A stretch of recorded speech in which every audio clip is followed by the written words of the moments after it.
आणि कंटिन्यू करू. ओके, चलो. First question, I share the screen.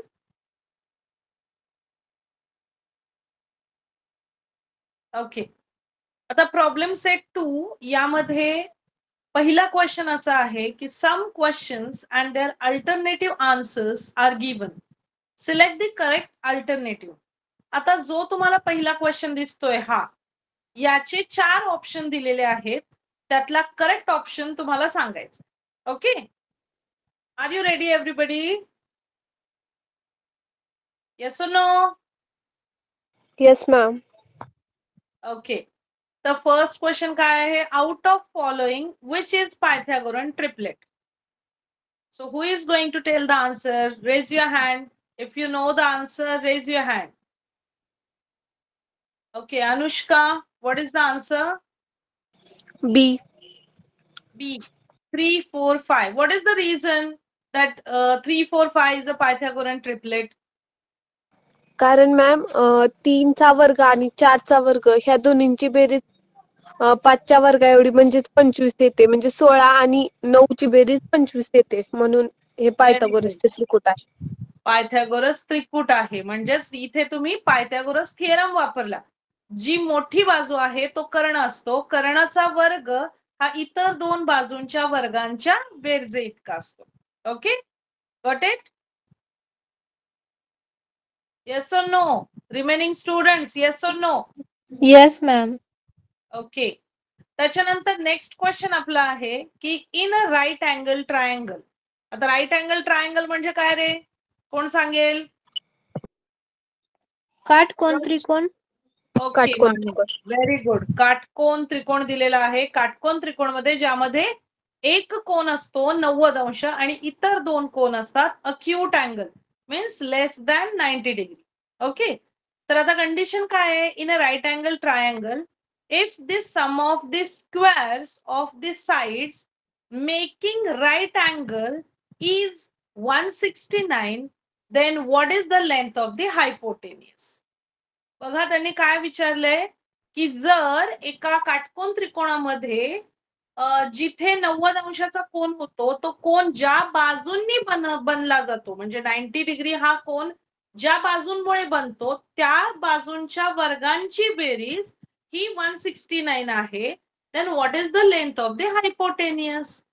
तर तुम्ही इक्वेशन कसं बनवाल? कोणाला आयडिया आहे का? काय करू शकता तुम्ही यामध्ये?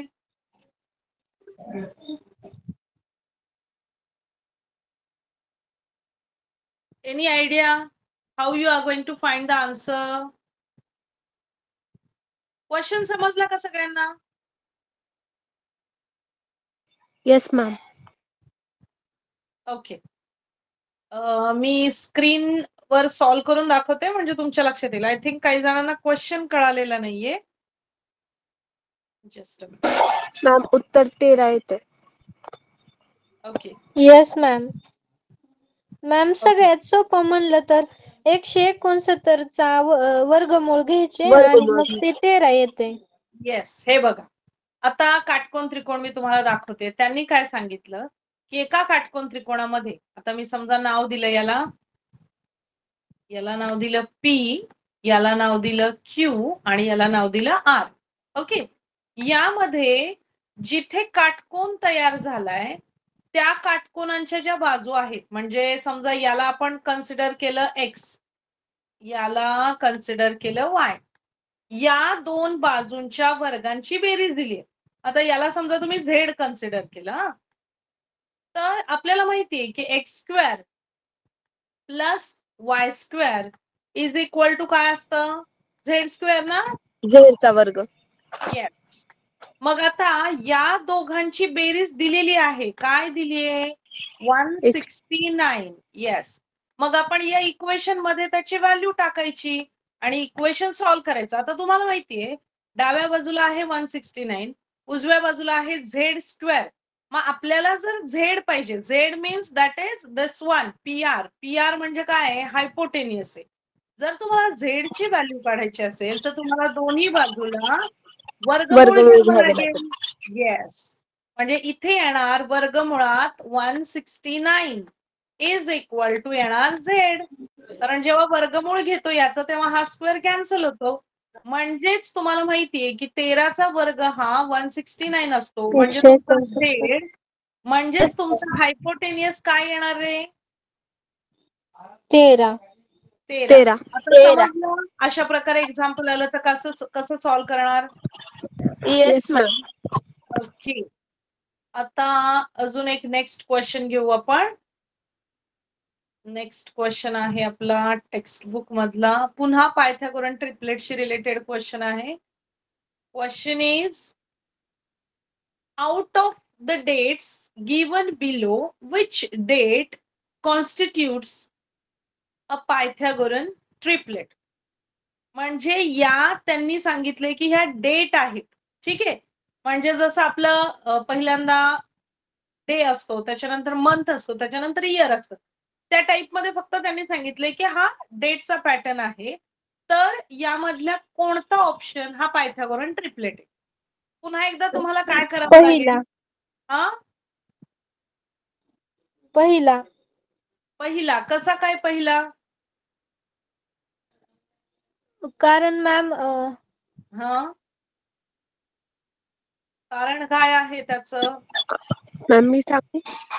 हा कारण आपण जर 17 हायपोटेनियस घेतला तर 8चा वर्ग अधिक 15चा वर्ग बरोबर 17चा वर्ग, मग त्यानंतर 225 अधिक 8 8 64, मग 64 225 अधिक 64 केल्यानंतर आपल्याला 289 भेटतं आणि तो 17चा वर्ग आहे.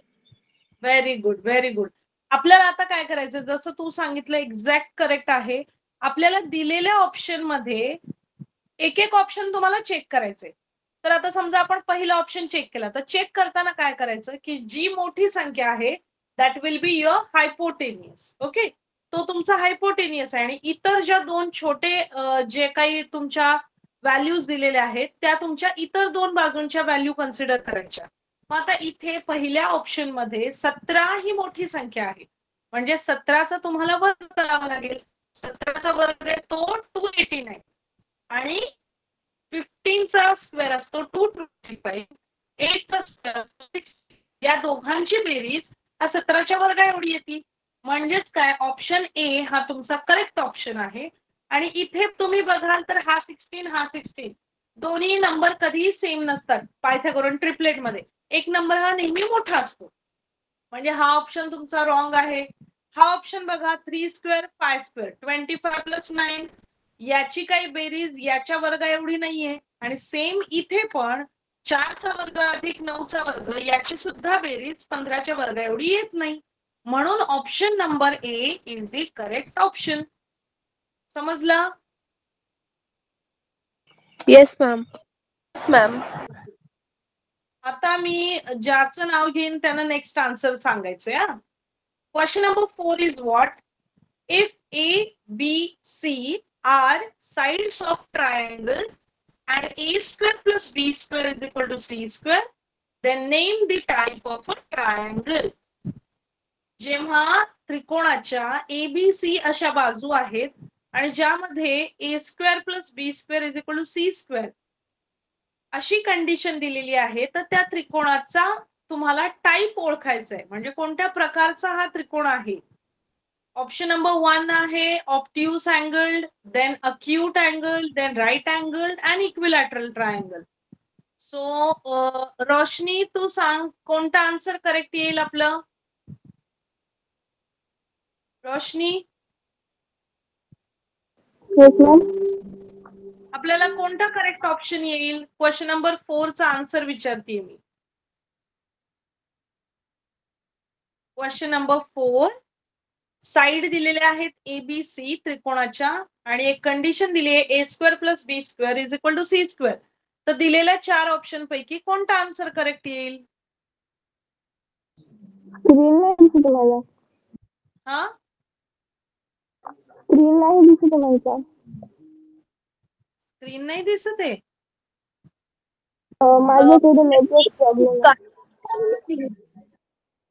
सानिया स्क्रीन दिसतीये का? दिसते मॅम. आन्सर सांगू का? ओके, हा सानिया तू सांग answer. Option number C, right angle triangle. Okay, Mane तू सांग, करेक्ट आहे का answer? Yes ma'am. Anushka? Yes ma'am. Okay, कोण सांगेल आन्सर करेक्ट आहे? Whatever she said, Sania, then Anushka, Mane. Okay, answer right angle triangle is the correct option, but why that is the correct option? I want the reason. कारण ma'am त्याचं ए वर्ग अधिक बी वर्ग बरोबर C वर्ग म्हणजे हे पायथागोरसचं सूत्र आहे. कारण पायथागोरस मध्ये जसं कर्णाचा वर्ग दोन इतर बाजूंच्या वर्गाच्या बेरजी एवढा असतो आणि Yes. त्यावेळी पायथागोरस मध्ये जो आपला कोन असतो, त्रिकोण असतो, तो काटकोन त्रिकोण असतो, म्हणून सी हे उत्तर बरोबर आहे. Very good, very correct answer, correct explanation also. Well done. Now next question is, find perimeter of a square of its diagonal is 10√2 centimeter. म्हणजे क्वेश्चन असा दिलाय की तुम्हाला परिमिती शोधायची, पेरिमीटर कशाची? स्क्वेअरची, आणि त्याचा डायगोनल दिलेला आहे 10√2. तर त्याची पेरिमीटर काय? आता आपण हा स्क्रीनवर सॉल्व्ह करूया. पेरिमीटर आपण कशी काढतो रे मॅम फक्त मला सूत्र सांगा. पेरिमीटर ऑफ अ स्क्वेअर 4 गुणिले बाजू. 4 गुणिले बाजू. एक मिनिट, मी स्क्रीन शेअर करते तुम्हाला, त्याच्यानंतर आपण सॉल्व्ह. जस्ट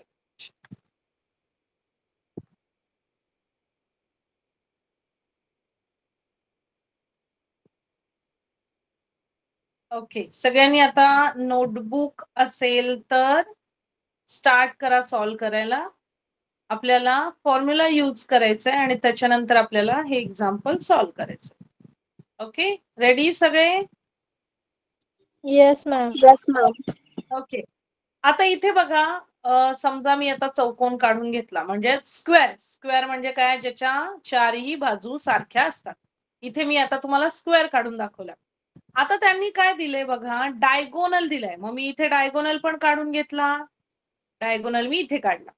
आता मी काय केलं, नाव दिलं इथे A, then B, then C and D. आता ए सी हा डायगोनल आहे, म्हणजे याची जी व्हॅल्यू आहे ती दिली आहे 10√2. ओके, आणि आपल्याला माहिती आहे स्क्वेअर म्हणजे ऑल साइड्स आर इक्वल. स्क्वेअरच्या सगळ्या साइड ह्या इक्वल असतात. आता जर आपल्याला स्क्वेअरच्या या साइडला आपण एक्स कन्सिडर केला तर ही साइड पण एक्स येणार, ही साइड पण एक्स येणार आणि ही पण साइड एक्सच येणार, कारण आपल्या सगळ्या बाजू या सारख्या असतात. मग जर एक बाजू आपण एक्स कन्सिडर केली तर सगळ्या बाजू एक्स होणार. इथपर्यंत कळालं? Yes yes ma'am. मॅम. आता चौकोन जो चौरस आहे म्हणजे स्क्वेअर आहे, त्याचे ऑल अँगल्स काय असतात? 90 डिग्री काटकोन. असतात ना. 90 डिग्री हा काटकोन असतो ना इथे, म्हणजे इथे 90 डिग्री अँगल आहे.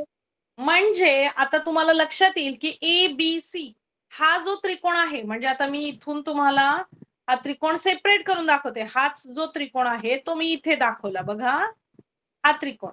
आता यामध्ये हायपोटेनियस वी नो, हायपोटेनियस काय आहे? 10√2. AC. येस, 10√2 त्याची व्हॅल्यू आहे आणि याची एक्स आहे, याची पण एक्स. मग आता पायथागोरस थिअरम वापरा. या दोघांचा वर्ग म्हणजे x square plus x square is equal to काय येणार रे? 10 वर्गमुळात 2चा वर्ग. 10 वर्गमुळात 2चा वर्ग. वर्गमुळात 2 मी इथे लिहिते आणि याचा वर्ग. ओके, मग हे 1 एक्स स्क्वेअर अधिक 1 एक्स स्क्वेअर म्हणजे किती येणार रे? 2x square. 2x square. Yes, 2x square. Then 10 चा स्क्वेअर म्हणजे येणार 100. 100 गुणिले वर्गमुळात 2 2. म्हणजे 2. आता इकडचे 2x वर्ग बरोबर 200 येणार मॅम. आणि नाही, इकडचा 2 आणि इकडचा 2 आपण कॅन्सल करू आणि मग आपल्याकडे येणार 100 हा x चा स्क्वेअर येणार, म्हणजे x ची व्हॅल्यू येणार आपली 10. 10.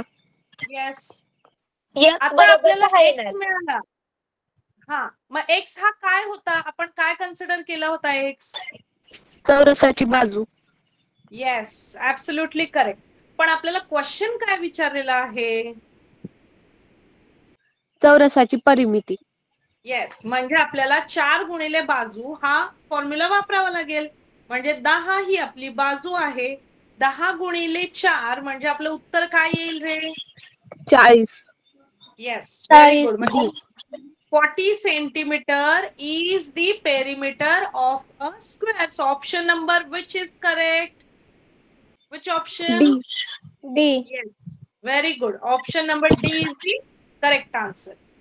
Now one more question we will see. Next question is altitude on the hypotenuse of a right angle triangle divides it into two parts. बघा, पुन्हा एकदा राईट अँगल ट्रायंगल दिलाय, म्हणजे तुम्हाला काय करावं लागेल? Just a minute, I will erase this figure so that. Okay, आता मी इकडे फिगर ड्रॉ करते. पुन्हा एकदा राईट अँगल ट्रायंगल दिलाय. मी इथे राईट अँगल ट्रायंगल काढते. आता यांनी काय दिलंय? Altitude on the hypotenuse. आता हायपोटेनियस ही आहे, कारण आपला इथे अँगल 90 डिग्री बनतो. 90 डिग्रीच्या अपोजिट साइड म्हणजे हायपोटेनियस, म्हणजे ही झाली हायपोटेनियस. मग त्याच्यावर अल्टिट्यूड ड्रॉ केलेली आहे. Altitude means what? Who is going to tell? What do you mean by altitude? भूमितीमध्ये. काय? भूमितीमध्ये किंवा शिरोलंब. शिरोलंब. Yes, absolutely correct. शिरोलंब म्हणायचं म्हणजे त्रिकोणाच्या शिरोबिंदूतून समोरच्या बाजूवर म्हणजे विरुद्ध बाजूवर काढलेला लंब, यालाच अल्टिट्यूड म्हणजेच शिरोलंब म्हणतात. मग आता हायपोटेनियस वर अल्टिट्यूड काढलेली. ठीक आहे, आता काय सांगितलंय पुढं? Hypotenuse of a right angle divides it, म्हणजे ही जी अल्टिट्यूड आहे ती डिवाइड करते कशाला? Into two parts of length 4 centimetre and 9 centimetre. म्हणजे इथे 4 का तर ही लहान आहे आणि इकडची 9, म्हणजे या हायपोटेनियसला ही जी अल्टिट्यूड आहे ती 2 पार्ट मध्ये विभागली जाते. म्हणजे छोटा पार्ट 4 आणि मोठा पार्ट 9. आता त्यांनी सांगितलंय फाइंड द लेंथ, एक minute, find the length of the altitude, म्हणजे तुम्हाला याची व्हॅल्यू शोधायची. आता आपण नाव देऊया याला. पुन्हा एकदा नाव देते P, Q आणि R. आता इथे मी नाव दिलं S, PQRS. आपल्याला शोधायची आता किंमत QS ची. कशाची? QS ची. तर आता तुम्ही सांगा कशी शोधणार रे तुम्ही? भूमितीमध्येच्या प्रमेयानुसार. Yes, very good. आता इथे आपल्याला अल्टिट्यूडचं जे प्रमेय आहे त्याचा वापर करावा लागेल. काय आहे प्रमेय? कोण सांगेल? प्रमेय काय आहे? प्रमेय आठवलं का? कोण सांगेल? बघा, अल्टिट्यूड दिलेली आहे, राईट अँगल ट्रायंगल दिलेला आहे, अशा वेळी आपण कोणतं प्रमेय वापरतो? आपण अशा प्रकारचे एक्झाम्पल पण बघितलेली आहेत. येस मॅम, मी सांगू? प्रमेय मी स्क्रीनवर दाखवून देऊ का? जस्ट अ मिनिट, QS चा वर्ग बरोबर PS गुणिले SR. एक मिनिट. हे बघा, ज्यावेळी तुम्हाला स्क्रीन ती दाखवू का? तुम्हाला माहितीये का मी एक्सप्लेन करू पुन्हा एकदा? ज्यावेळी अशी कंडिशन असते त्यावेळी काय होतं? हा जो QS आहे, QS चा वर्ग बरोबर PS गुणिले SR. म्हणजे मी इथे लिहून दाखवते, QS वर्ग म्हणजे जी काही अल्टिट्यूड आहे त्याचा वर्ग बरोबर PS. PS म्हणजे काय? ती जी हायपोटेनियसला तुम्ही 2 पार्ट मध्ये विभागलंय त्या 2 पार्टचा गुणाकार. आता QS we don't know, but we know PS. PS is what? 9 and SR is what? 4. म्हणजे 9 into 4 that is 36. म्हणजे आपल्याला आता QS चा वर्ग 36 मिळाला. काय मिळाला? QS चा वर्ग. ओके. पण आपल्याला काय शोधायचे? Find the length of the altitude. आपल्याला QS पाहिजे, म्हणजे आपल्याला वर्ग नकोय, आपल्याला त्याचा ऍज इट इज व्हॅल्यू पाहिजे QS. म्हणजे तुम्ही काय करणार रे? काय करणार? मॅम दोन्ही बाजूचं वर्गमूळ घेऊन वर्गमूळ घेणार. Very good. म्हणजे दोन्ही बाजूला स्क्वेअर रूट घेतल्यानंतर आन्सर तुम्हाला 36 च स्क्वेअर रूट आहे 6. 6. येस. म्हणजे ऑप्शन नंबर कोणता करेक्ट येईल आपला? C. Yes. Very C. Good. समजलं का क्वेश्चन कसे सॉल्व्ह करायचे? Yes ma'am. ओके. आता मला सांगा, बाकीचे क्वेश्चन तुम्ही ट्राय कराल का? मी एक आयडिया दिली तुम्हाला की कशा प्रकारचे क्वेश्चन येतात. जे थिअरम आपण ऑलरेडी बघितले, जसं की अपोलोनियस थिअरम, आता जो बघितला तो अल्टिट्यूडचा थिअरम, किंवा अजून 2-3 जे आहेत ज्यावेळी अक्यूट अँगल असतो किंवा ज्यावेळी ऑप्टिव्स अँगल ट्रायंगल असतो, त्यावेळीचे जे प्रमेय आहेत ते प्रमेय जर तुम्हाला व्यवस्थित कळाले असतील तर तुम्ही दिलेल्या क्वेश्चनला कोणताही ऑप्शन जो करेक्ट ऑप्शन जो आहे तो तुम्ही इझिली सिलेक्ट करू शकता. ओके. येस और नो? Yes ma'am. ओके. तर आता तुम्हाला प्रॅक्टिस सेट तुमच्या एक्झाम साठी तुम्ही यातले क्वेश्चन सॉल्व्ह करा. आणि जर काही त्या क्वेश्चन मध्ये डाऊट असेल, एखादा क्वेश्चन समजत नसेल किंवा थिअरम असेल, प्रूफ असेल, तर तो कळत नसेल तर नेक्स्ट क्लासमध्ये आपण त्याचीही रिव्हिजन घेऊ. आणि आता आपण नेक्स्ट चॅप्टरला स्टार्ट करायचं. मॅम ती तिसरा धडा आहे ना, ती येणार नाही परीक्षेला. त्याच्या पुढचा धडा येणार आहे, कारण तो धडा लय मोठा आहे वर्तुळ. मॅम आमच्या परीक्षेला येणार आहे. सर्कल चॅप्टरच नाहीये का तुम्हाला आता? येणार आहे मॅम. म्हणजे आमच्या शाळेत शिकवला नाही तो चॅप्टर, म्हणून येणार नाही. ओके. आणि अनुष्का तुम्हाला आहे का सर्कल चॅप्टर? Yes ma'am. हे आम्हाला. ओके. माने आपण काय करू, सर्कल चॅप्टर स्टार्ट करू. तुम्हाला कधीतरी असणारच आहे ना, आता तुम्ही 10th ला आहे म्हणजे तुम्हाला तो धडा तर शिकावाच लागेल, कारण सिलेबस आपल्याला पूर्ण असतो. येस और no? Yes ma'am. Yes ma'am. Yes. तर मग आपण स्टार्ट करू. तुमच्या शाळेमध्ये जेव्हा होईल तेव्हा तुमची पुन्हा एकदा रिव्हिजन होईल. ओके. ठीक आहे. Yes ma'am. Okay. Ata, before we start our new chapter, first of all, tell me what do you mean by circle? Circle म्हणजे काय असतं? कोणाला माहितीये? वर्तुळ म्हणजे काय? कशाला आपण वर्तुळ असे म्हणतो? चला सांगा, हँड रेज करा. कोण सांगेल मला आन्सर?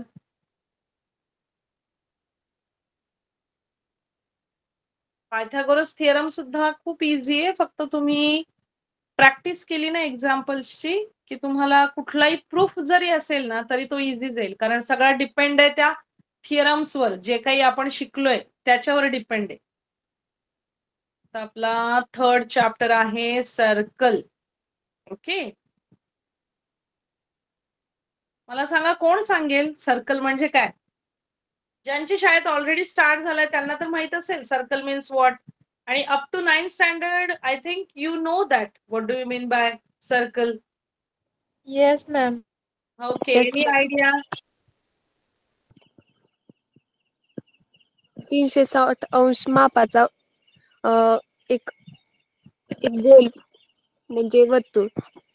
ओके. अनुष्का तू ट्राय केलं, गुड. पण मला अजून डिटेल मध्ये हवंय आन्सर. ओके. कोण ट्राय करेल? संदीप, दिनेश. बॉईज मध्ये कोण सांगेल? बॉईज मध्ये कोणीच बोलत नाही. विवेक, संदीप, तुम्ही ट्राय करा. काय वर्तुळ म्हणजे काय असं? चुकलं तरी चालेल, काही प्रॉब्लेम नाही, चुकलं तरी चालेल आन्सर. तुम्ही ऍटलीस्ट ट्राय करा. श्रद्धा,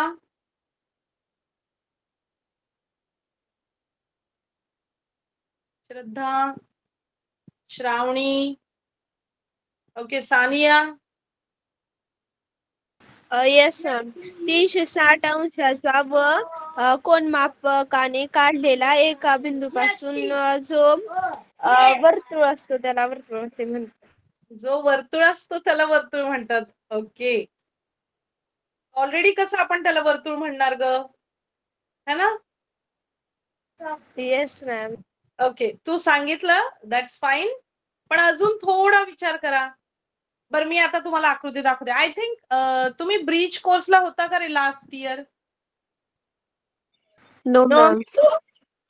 त्यावेळी मी एक्सप्लेन केलं होतं, तर मला वाटलं तुम्ही होता ब्रिज कोर्सला. आता मी एक आकृती तुम्हाला दाखवते. तुम्हाला दिसतीये का आकृती? नाही ना? एक मिनिट. आणि मला सांगायचं आता यातलं वर्तुळ कोणतं आहे. Okay, here is your figure. तुम्हाला स्क्रीनवर कोणत्या दोन आकृत्या दिसतात? त्यातील एक वर्तुळ आहे आणि एक वेगळीच आकृती आहे. ओके, मग त्यातलं वर्तुळ कसं ओळखलं तुम्ही की तेच वर्तुळ असेल, तेच वर्तुळ आहे? कसं काय ओळखलं रे?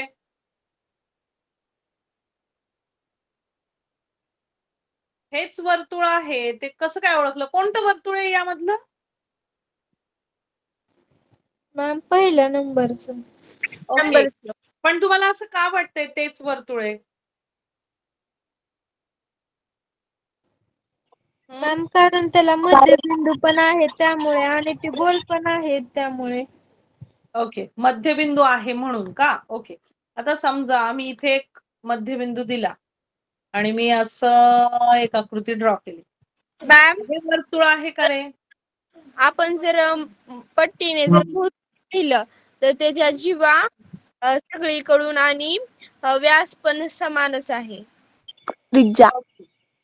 येस, म्हणजेच काय, याला काहीतरी कंडिशन आहे म्हणून तुम्ही याला वर्तुळ म्हणताय किंवा सर्कल म्हणताय आणि याला म्हणत नाहीये.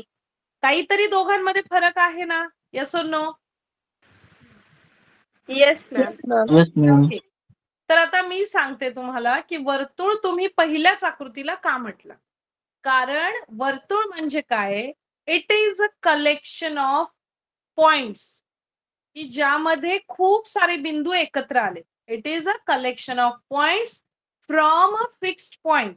म्हणजे एका फिक्स्ड पॉइंट पासून एका फिक्स्ड डिस्टन्सवर कलेक्शन ऑफ पॉइंट्स जे असतात त्याला आपण सर्कल म्हणतो. म्हणजे काय बघा, it is a collection of points म्हणजे हे जे तुम्हाला दिसतोय पूर्ण बाजूला ते कलेक्शन ऑफ पॉइंट्स आहेत. हे छोटे छोटे छोटे छोटे पॉइंट्स असतात आणि ते एकत्र येऊन ही आकृती तयार झाली. पण इथे पण छोटे छोटे पॉइंट्स आहेत, मग हे का वर्तुळ नाहीये?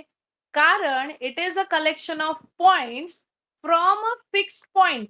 एका फिक्स्ड बिंदूपासून, एका स्थिर बिंदूपासून स्थिर अंतरावर. आता बघा, इथे जेवढं अंतर आहे तेवढंच अंतर इथे पण आहे. येस और नो? म्हणजे इथून हे अंतर पण सारखंच आहे. म्हणजे हा जो बिंदूंचा संच आहे तो एका ठराविक बिंदूपासून एका ठराविक अंतरावर आहे, म्हणून याला आपण म्हणतो सर्कल. आणि इथे पण बिंदूंचा संच आहे, पण समजा आपण इथे त्याला एक ठराविक बिंदू दिला तर इथून इथलं डिस्टन्स आणि इथून हे या बिंदूचं डिस्टन्स हे सारखं नाहीये, म्हणून हा वर्तुळ नाहीये. Because this distance from the fixed point that is not same all time. इथे ते वेगळं आहे, इथे वेगळं आहे, इथे मे बी वेगळं आहे, म्हणून याला आपण कन्सिडर नाही करणार सर्कल म्हणून. सेम कंडिशन इथे पण एक फिक्स पॉइंट जर तुम्ही कन्सिडर केला तर याचं आणि याचं अंतर आणि या बिंदूपासून याचं अंतर that is not same. That's why this is also not a circle. आता एक्झॅक्टली कळालं का रे तुम्ही सर्कल यालाच का म्हटला? Yes ma'am. शुअर? सगळ्यांना समजलं boys? Yes ma'am. Okay, very good. कोण सांगेल ही डेफिनेशन पुन्हा रिपीट? कोण सांगेल? मॅम म्हणजे परिघावरील कुठलाही बिंदू आणि मध्यबिंदू जोडला तर त्याला वर्तुळ म्हणजे त्रिज्या तयार होते आणि नंतर वर्तुळ तयार होतो. तयार होतं असं नाही. हे बघ, मला काय सांगायचंय, वर्तुळ म्हणजे काय असतं की एक बिंदूंचा संच असतो. ठीक आहे, बिंदूंचा संच जी तुम्हाला परीघ दिसतोय ना, त्याला बिंदूंचा संच म्हणायचा. पण तो बिंदूंचा संच कुठपासून आहे? एका ठराविक बिंदूपासून एका ठराविक अंतरावर तो बिंदूंचा संच तयार झालाय ना. येस और नो? म्हणजे सेंटर पासून परिघापर्यंत जे अंतर असतं दॅट इज कॉल्ड ॲज त्रिज्या, म्हणजेच रेडियस. त्या रेडियसचं जे अंतर असतं त्याचा वापर करून आपण बिंदूंचा संच तयार करतो. आता तुम्हाला जर मी सांगितलं 5 सेंटीमीटर रेडियसचं तुम्ही सर्कल ड्रॉ करा, तर तुम्ही कसं ड्रॉ करणार आहे? पहिल्यांदा काय करणार? कंपास मध्ये 5 मीटर अंतर घेणार आणि नंतर वर्तुळ काढणार. येस, म्हणजे सेंटर तुम्ही डिसाइड करणार, एका कंपासच्या टोकाने सेंटर फिक्स करणार, त्याच्यानंतर तुम्ही डिस्टन्स घेणार आणि ते सेम डिस्टन्सला तुम्ही एक वर्तुळाचा संच म्हणजे काय म्हणतो बिंदूंचा संच तयार करता. येस और नो? Yes ma'am. येस म्हणजे मॅम. कसं करणार बघा, आता मी हातानेच दाखवते, थोडस वेगळं येईल पण समजून घ्या. इथे तुम्ही समजा बिंदूंचा सेंटर घेतला. सेंटर म्हणजे काय? एक तुम्ही मध्यबिंदू असा घेतला की जिथपासून समजा तुम्ही 2 सेंटीमीटर, सॉरी हे करेक्ट येणारच नाही हाताने, इथपर्यंत घेतलं आणि या फिक्स डिस्टन्स हे तुमचं काय होतं? एक ठराविक बिंदू, त्याच्यापासून हे ठराविक अंतर झालं. या अंतरावर तुम्ही काय करणार आहात? असं एक सर्कल काढणार आहात, म्हणजेच एक बिंदूंचा संच काढला ना तुम्ही, म्हणून याला सर्कल म्हणायचं. अंडरस्टूड? येस और नो? मॅम म्हणजे ह्याची होऊ शकते का एका बिंदूपासून असंख्य बिंदूचा संच काढला जातो तेव्हा त्यास वर्तुळ असे म्हणतात. Yes yes yes, you can say like this also. Okay, समजलं आता? Yes ma'am. Yes ma'am. एका ठराविक बिंदूपासून ठराविक अंतरावर काढलेला बिंदूंचा संच याला तुम्ही वर्तुळ म्हणू शकता. आणि इंग्लिश मध्ये काय म्हणाल? It is a collection of points from a fixed point at a fixed distance that is called as circle. Done?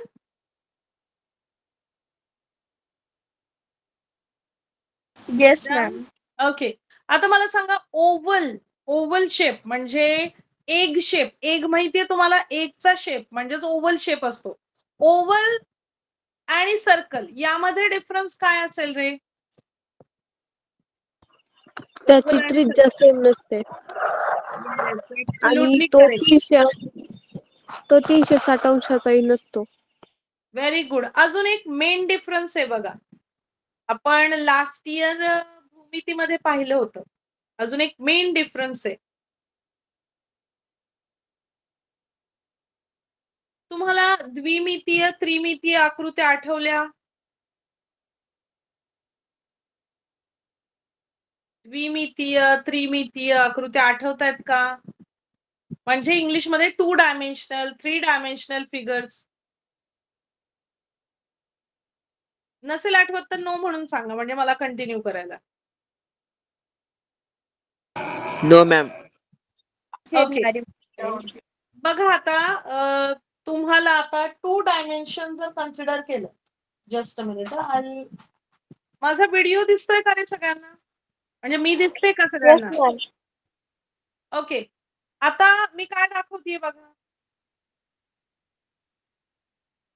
काय आहे? Is it visible everybody? Yes ma'am. काय दाखवलं मी? वर्तुळ. Very good.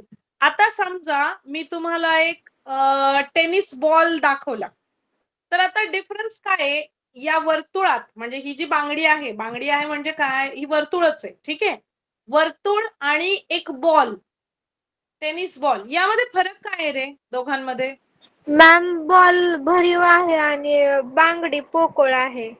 म्हणजेच जो सर्कल आहे तो 2 डायमेन्शनल असतो आणि जो काही ओव्हल शेप मी तुम्हाला सांगितलं किंवा जो काही टेनिस बॉल मी तुम्हाला सांगितलं तो 3 डायमेन्शनल असतो. दोन्ही मध्ये फरक आहे. ठीक आहे, जरी बॉल हा सर्कल सारखा दिसत असला तरी सर्कल आणि बॉल हे सारखे नाहीत. सर्कल हा 2 डायमेन्शनल असतो आणि जो टेनिस बॉल तुम्ही कन्सिडर केला तर तो असतो 3 डायमेन्शनल. आता डिफरन्स काय आहे 2 डायमेन्शनल आणि 3 डायमेन्शनल? तर मेन डिफरन्स हा असतो की सर्कल जे 2 डायमेन्शनल आकृत्या असतात, द्विमितीय आकृत्या असतात, त्यांचा तुम्ही एरिया शोधू शकता. ठीक आहे, म्हणजे क्षेत्रफळ काढू शकता. आणि जो बॉल आहे किंवा जो ओव्हल आहे किंवा तुम्ही एखादा लाडू जरी म्हटला, पृथ्वी म्हटला, तर याचा तुम्ही व्हॉल्यूम काढू शकता. व्हॉल्यूम म्हणजे काय मराठीत? घनफळ म्हणता ना रे? येस ना? एरिया मीन्स क्षेत्रफळ, व्हॉल्यूम मीन्स घनफळ. येस और नो? Yes ma'am. हा, तर हा मेन डिफरन्स आहे. आता डिफरन्स लक्षात आला तुमच्या? मेन डिफरन्स काय आहे? Yes ma'am. ओके, मग आता वर्तुळ म्हणजे काय कोणी विचारलं तर सांगता येईल का तुम्हाला? Yes ma'am. Yes, ma'am. Okay, आता याच्या पुढे आपण आता आपल्याला इतका वेळ आपण फक्त वर्तुळ म्हणजे काय, बेसिक काय आहे ते आपण पाहिलं. आता आपण एक्झॅक्टली तुमच्या सिलेबस कडे जाऊ की तुमच्या सिलेबस मध्ये आपल्याला काय काय बघायचंय. आता लेट्स स्टडी हा जो पॉइंट आहे तो म्हणजे काय की आपल्याला या चॅप्टर मध्ये कोणते कोणते पॉइंट कव्हर करायचे. तर पहिला पॉइंट आपला आहे की circles passing through 1, 2 and 3 points. म्हणजे एका बिंदूतून किंवा 2 बिंदूतून 3 बिंदूतून सर्कल पास होतात, तर ते किती होतात, कशा प्रकारे होतात ते आपल्याला बघायचे. तर तो फर्स्ट पॉइंट आज आपण बघू. तर पहिला पॉइंट आता तुम्हाला माहितीये, इथे पहिल्यांदा आपण हे बेसिक मी तुम्हाला एक्सप्लेन करते पुन्हा एकदा. कॉन्ग्रुएंट सर्कल्स म्हणजे काय की असे 2 सर्कल की ज्यांचं सेंटर तुम्ही सेंटर पासून जे परिघापर्यंत अंतर आहे म्हणजे ज्यांची रेडियस सेम असते, म्हणजे एक्झॅक्टली ते वर्तुळ जर एकमेकांवर ठेवले तर ते एकमेकांना काय होतात, ओव्हरलॅप होतात, म्हणजे एकमेकांवर ते एक्झॅक्ट बसतात. त्याला आपण कॉन्ग्रुएंट सर्कल्स असं म्हणतो. Congruent means exactly same, identical असतात ते. ठीक आहे, त्याच्यानंतर नेक्स्ट पॉइंट इथे दिसतोय तो concentric circles. Concentric circle means what? If one fixed center is there and from that fixed center we can draw so many circles, so that center, because of that center, that circles are said to be concentric circles. म्हणजे एकाच बिंदूचा वापर करून तुम्ही वेगवेगळ्या त्रिज्या घेऊन अनंत असे सर्कल ड्रॉ करू शकता, म्हणून त्याला कॉन्सेंट्रिक सर्कल्स असे म्हणतात. ओके, आणि त्याच्यानंतरचा नेक्स्ट पॉइंट जो आहे तो आहे इंटरसेक्टिंग सर्कल्स. जे 2 वर्तुळ एकमेकांना छेदतात, वेगवेगळ्या बिंदूंमध्ये छेदतात, म्हणजे intersecting each other. That's why that 2 circles are said to be intersecting circles. Got it? Yes और no? Yes ma'am. Yes, ma'am. तुम्हाला आता लास्ट इयर सर्कल हा चॅप्टर होता, त्यामध्ये प्रमेय होते बघा. त्यातले प्रमेय आठवतात का रे?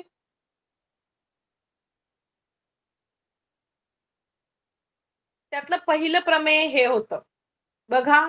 इथे काय दिलंय, एक वर्तुळ दिलंय ज्यामध्ये सेंटर आहे सी आणि ज्यामध्ये कॉर्ड दिली D E. D E is what? Chord. आणि सेंटर पासून त्या कॉर्ड वर एक लंब टाकलेला आहे. तर आता या आकृतीमध्ये त्यांनी काय दिलंय, डायमीटर. बघा इथे दिलंय डायमीटर 20 आहे.